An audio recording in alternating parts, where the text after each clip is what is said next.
السلام علیکم ورحمۃ اللہ وبرکاتہ۔ آپ لوگ کیسے ہیں؟ علی اسلامک میں آپ لوگ کا ویلکم ہے۔ بسم اللہ الرحمن الرحیم۔ باپ کے بعد اچھا شوہر بیوی کے سر کی چھت ہوتا ہے، اس کا مان ہوتا ہے۔ اللہ کی خوشی۔ دنیا میں صرف ایک محبت ایسی ہے جس کو دیکھ کر اللہ خوش ہوتا ہے، وہ بیوی کی خاوند سے اور خاوند کی بیوی سے محبت ہے۔ باپ کے بعد شوہر اللہ کی جانب سے عورت کے لیے چنا گیا مضبوط ترین سہارا ہے۔ عورت کو اپنے شوہر کی ذات سے اس وقت سچی مسرت نصیب ہوتی ہے جب شوہر اس کی تعریف و توصیف اور حوصلہ افزائی کرے۔ محمد صلی اللہ علیہ وسلم نے ارشاد فرمایا، اپنے بیوی بچوں کے ساتھ بیٹھنا مسجد میں اعتکاف میں بیٹھنے سے زیادہ محبوب اور پسندیدہ ہے۔ میاں بیوی اور بھروسہ۔ میاں بیوی کو ایک دوسرے پر اتنا بھروسہ ہونا چاہیے کہ بات بات پر صفائی نہ دینی پڑے۔ عورت کے چہرے پر تمام رنگ مرد کی وجہ سے آتے ہیں، چاہے وہ خوشی کے ہوں یا غم کے۔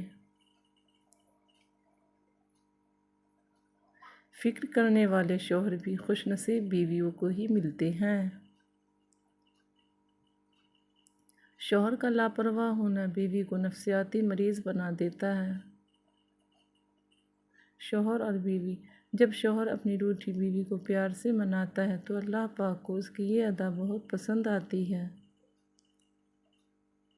بیوی کی خوشیوں اور خواہشوں کا خیال رکھنا شوہر کی ذمہ داری ہے، کیونکہ وہ آپ کے علاوہ کسی سے نہیں کہہ سکتی۔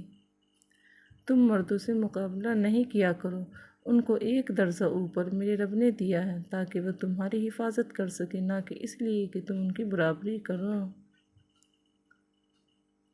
بہت عظیم ہے وہ میاں بیوی جو ایک دوسرے کے عیب چھپاتے ہیں اور کسی کے سامنے اپنے شریک سفر کی برائی نہیں کرتے۔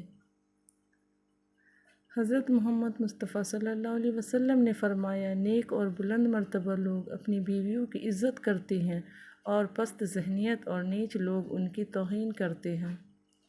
ایک شادی شدہ عورت کی کامیاب زندگی کا دار و مدار اس کے شوہر پہ ہے۔